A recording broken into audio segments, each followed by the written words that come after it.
Sure. Whatever you want. You with this side? No, me next to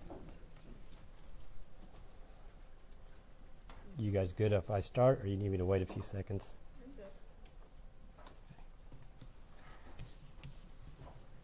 Good morning. Thank you to everybody who came here today. We appreciate your assistance, and we're going to ask for your continued assistance in this matter, in this case today. So we're thankful for everybody that's here. This is a message that we want to get out to everybody and spread across the country. So it's a bittersweet day.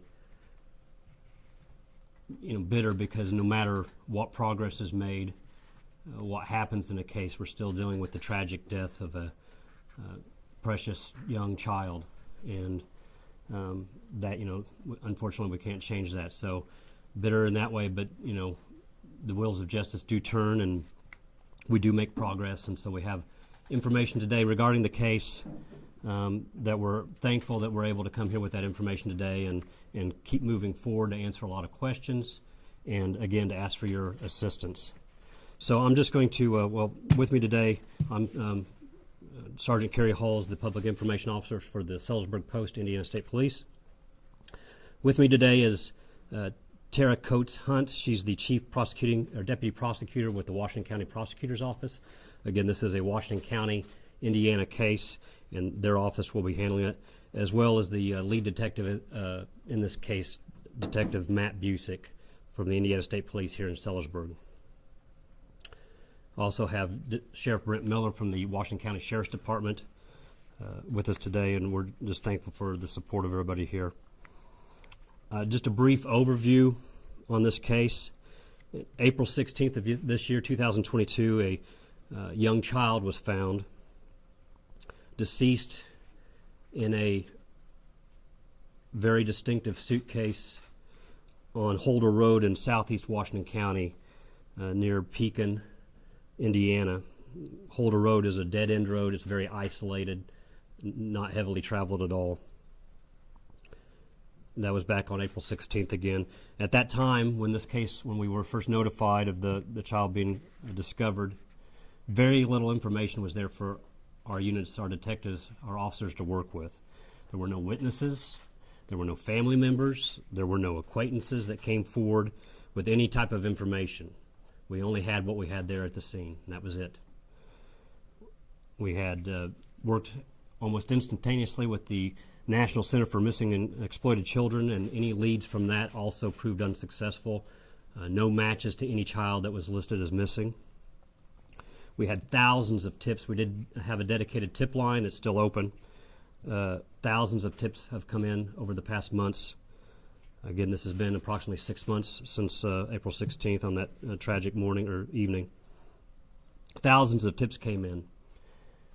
Unfortunately, none of those tips were associated with this case.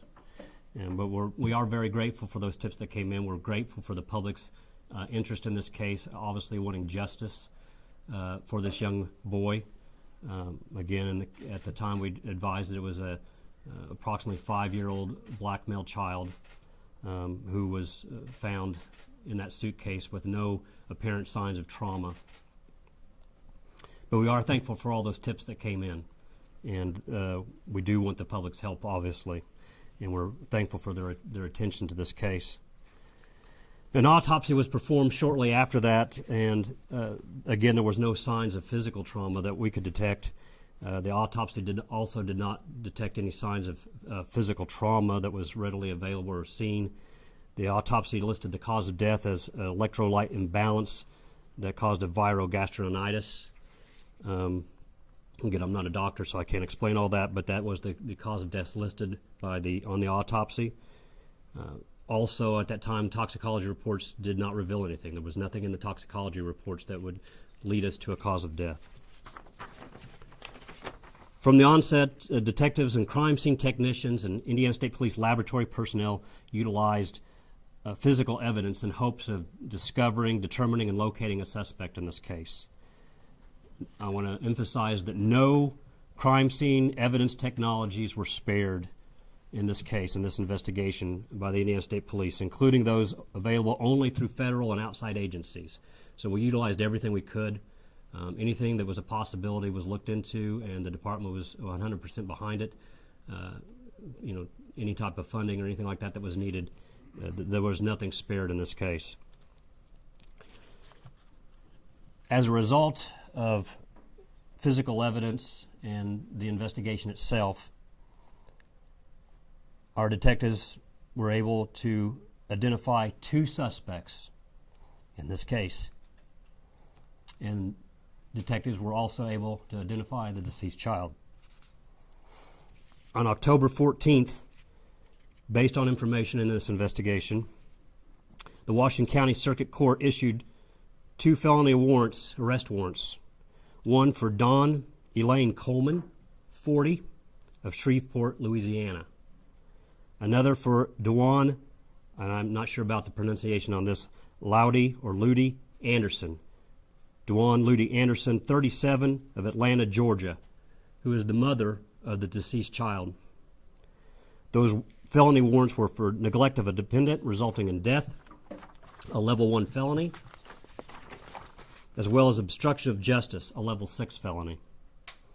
As a result of the information gathered in this investigation, Detective Matt Busick, who is the lead investigator, and Detective Chris Tucker, also from the Indiana State Police post here in Sellersburg, traveled to California. On October 19th, so just a few days ago, Detective Busick located and arrested Dawn Coleman with the assistance of the San Francisco PD. This investigation is ongoing and continuing. As a result of information that's still being worked on in this investigation, the 2 also traveled to Los Angeles metro area after arresting Dawn Coleman. They were unsuccessful in locating Dewan Anderson, but they believed she could possibly be. Again, the investigation continues, and as a result of information that's gathered on Tuesday, October 25th, the Washington County Circuit Court issued an arrest warrant for murder for the mother, Dewan Anderson. Again, units were unsuccessful in locating Dewan Anderson in the Los Angeles metro area, if I did not make that clear. On Tuesday, that arrest warrant was issued for murder for Dewan Anderson. Dewan Anderson is currently at large. Again, she is the mother of the deceased. She is described as a black female, approximately 5'5", around 135 pounds. In her last known photo, which I have here courtesy of the Louisville Metro Corrections Department, she had dark brown hair at that time, short, dark, very dark brown hair. Again, this is the last known official photo that we have of her. We're going to attempt to get better photos. We believe we can get a better photo. Again, she's from Georgia, and we're going to attempt to get a better photograph of her for you.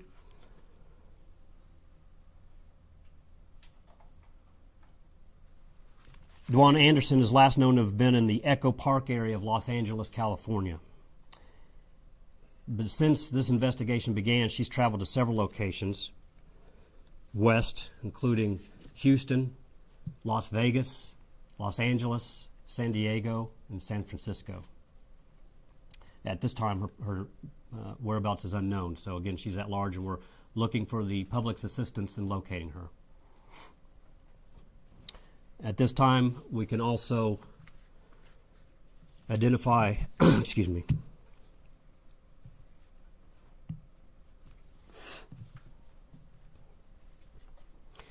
identify the young man that was found in the suitcase.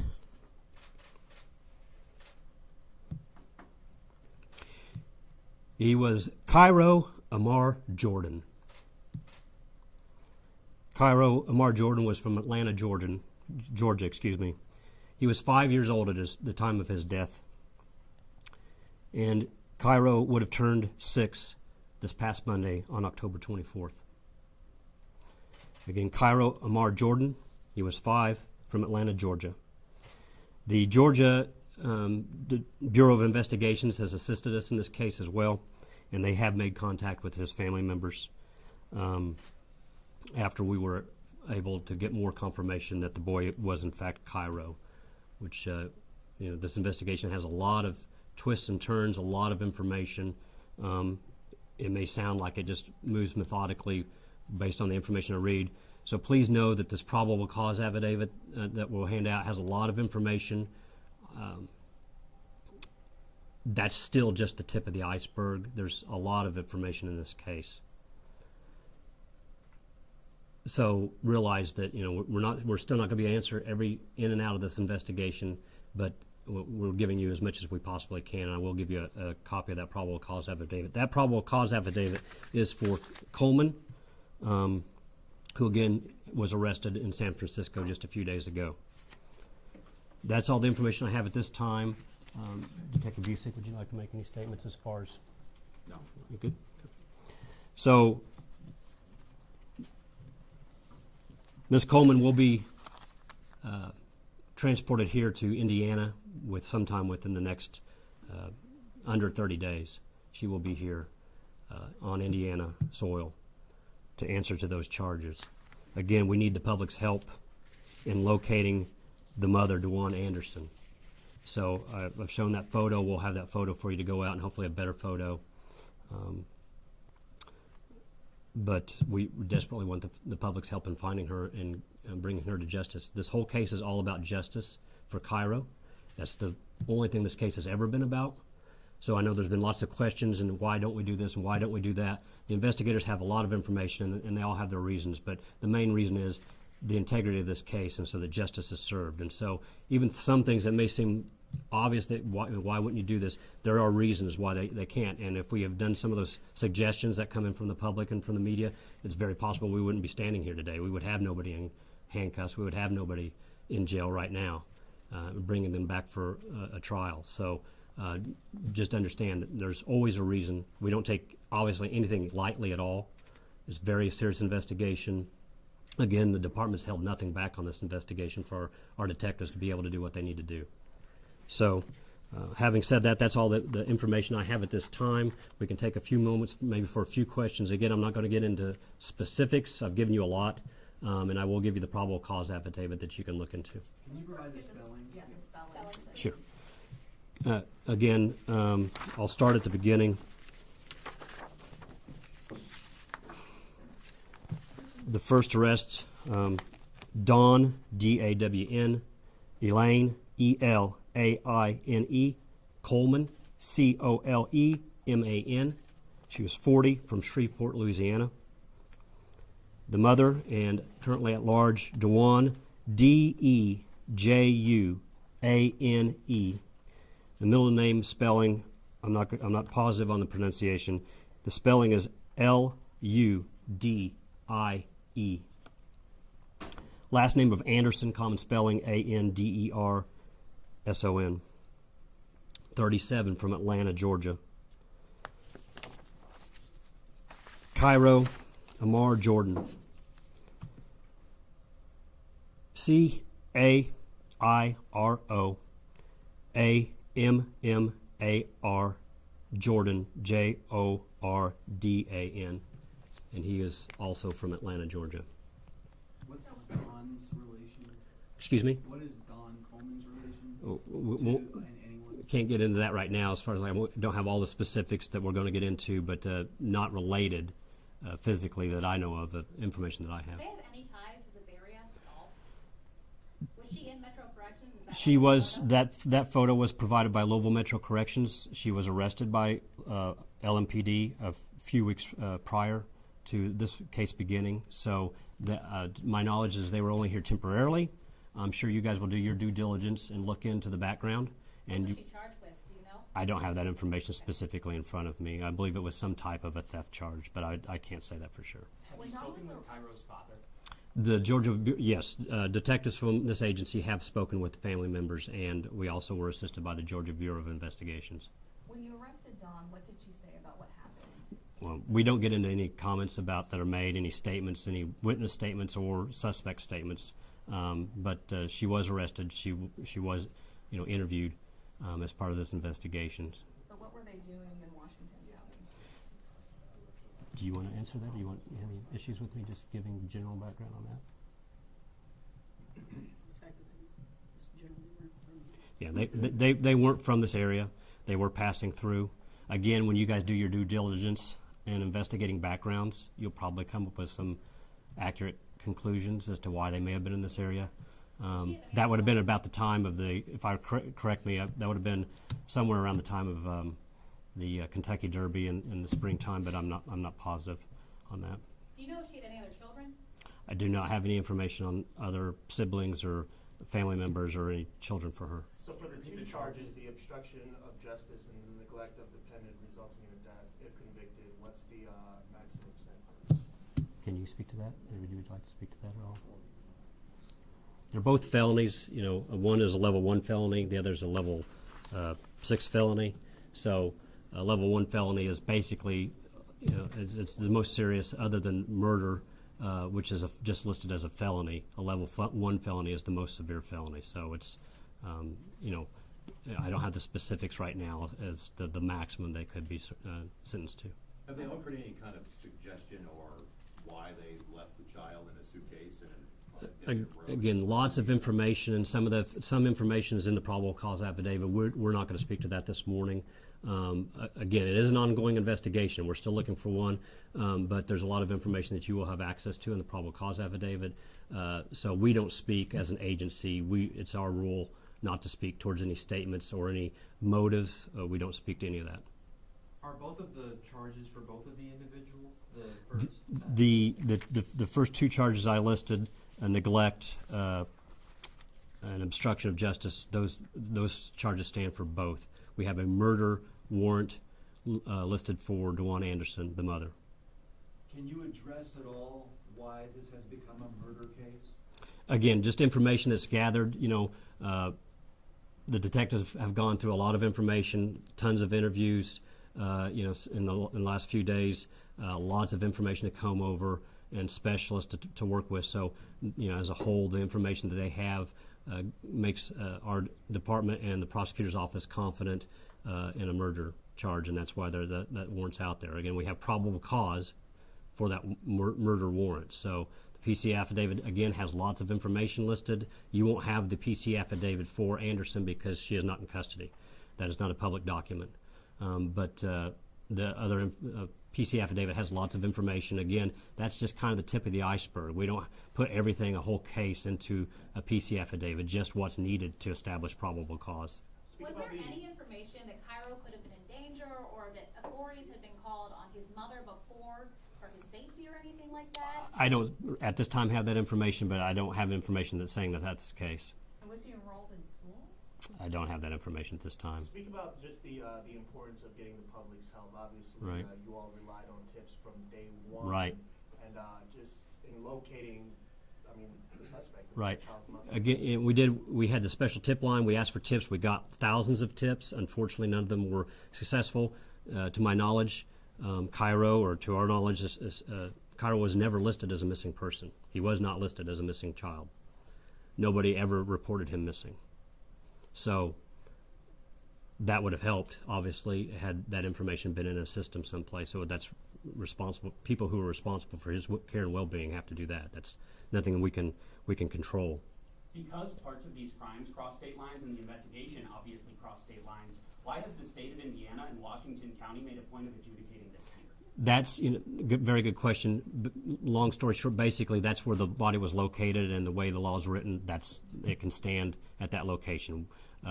We can assume things. We may have information for different locations, but in the end, the child's body was found deceased at that location. So Any idea where the child died specifically? Was it in Georgia? Was it on the West Coast? Again, we can't get into all the specifics of the case, but we can say that he was deceased, when he was located at that location.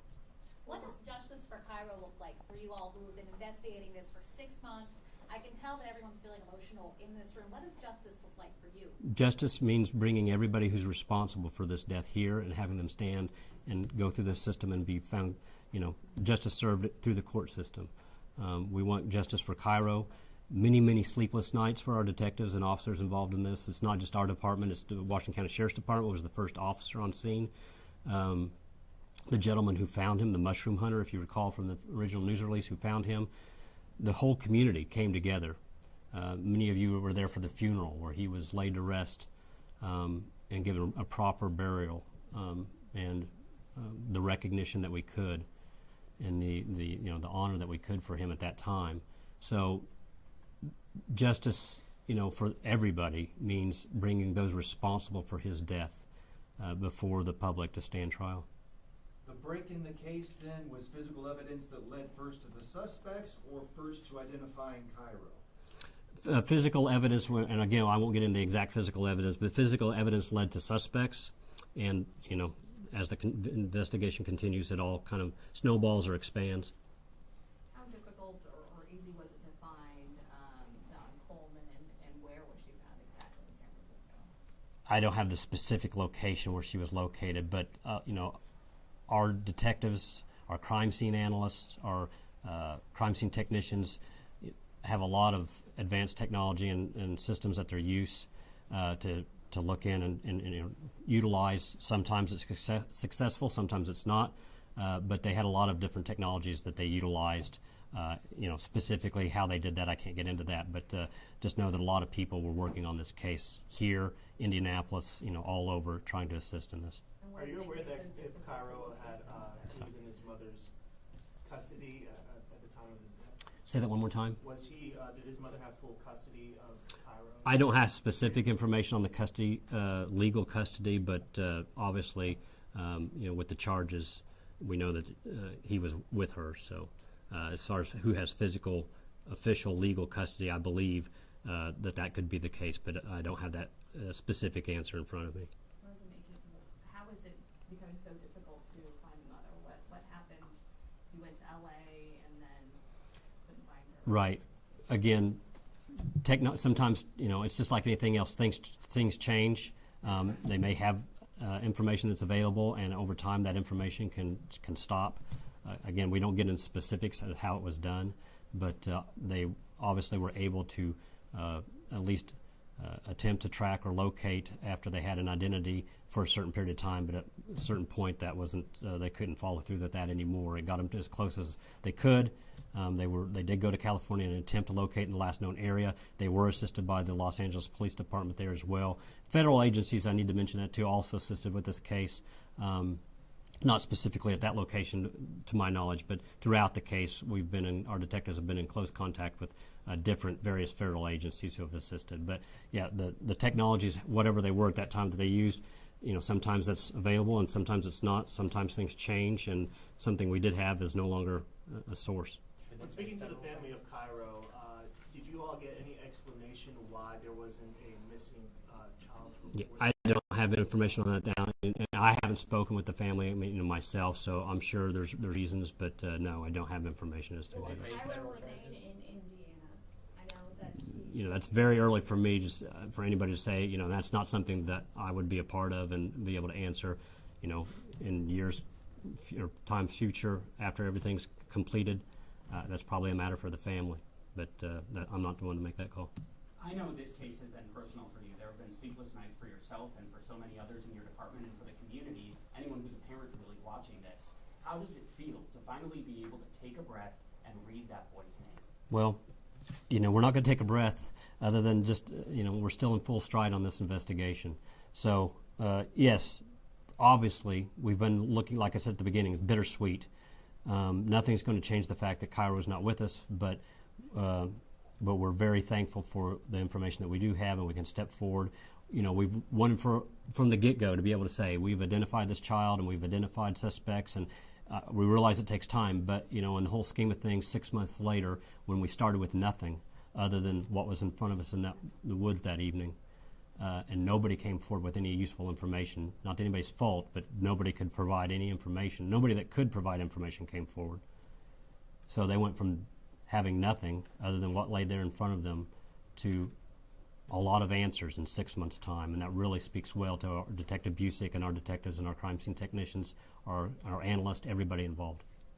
What kind of physical evidence led to this? Again, we don't get into specifics, you'll have information relied to you with the probable cause affidavit that will mention stuff, but we specifically don't mention that during. You mentioned resources beyond ISP. Could you talk about at least what those resources were that may have helped fund? Again, there's numerous technologies that are out there. Some are very advanced, DNA technologies, those types of things. We have the technology within the United States Police for some of that, but there's even more advanced DNA technologies that were assisted by other agencies.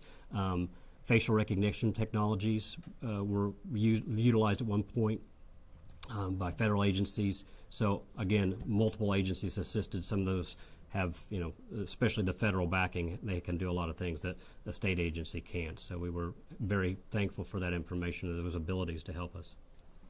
Would anyone from Washington County like to address how this has impacted your community and the way that your community really adopted this unknown boy? I mean, excuse me, I'm sorry. I can personally speak, and if Sheriff wants to, I'm also from Washington County.